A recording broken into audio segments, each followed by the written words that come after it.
Balzac.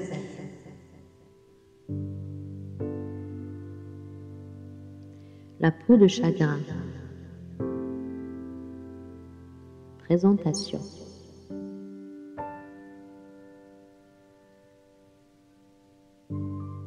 La peau de chagrin est un roman d'Honoré de Balzac, faisant partie de la comédie humaine, publié en 1831 par Gosselin et Cannet, dans les romans et contes philanthropiques, puis en 1834 aux éditions Verdette, dans les études philosophiques. Une édition illustrée de 1837 chez Deloy et Lecoux fait appel avant Furnes à 124 artistes. L'édition Furnes de 1845 place la peau de chagrin en tête des études philosophiques.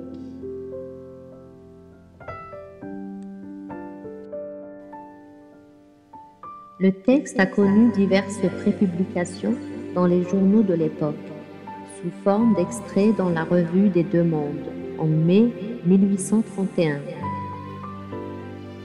Sous le titre « Une débauche », publié un mois plus tard dans le cabinet de lecture et Le Voleur. La Revue de Paris publie à son tour une version du texte sous le titre « Le suicide d'un poème ».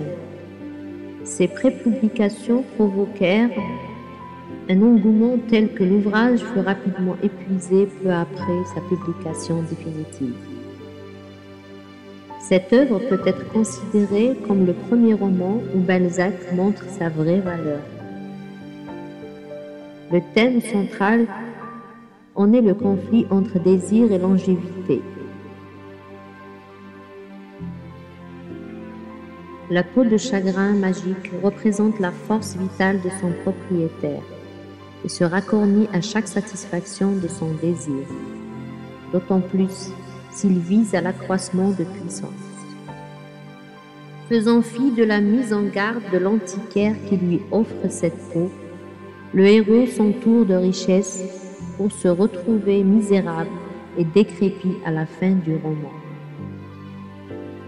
L'expression « peau de chagrin » est entrée dans le langage commun pour désigner tout ce qui se réduit invinciblement à l'usage.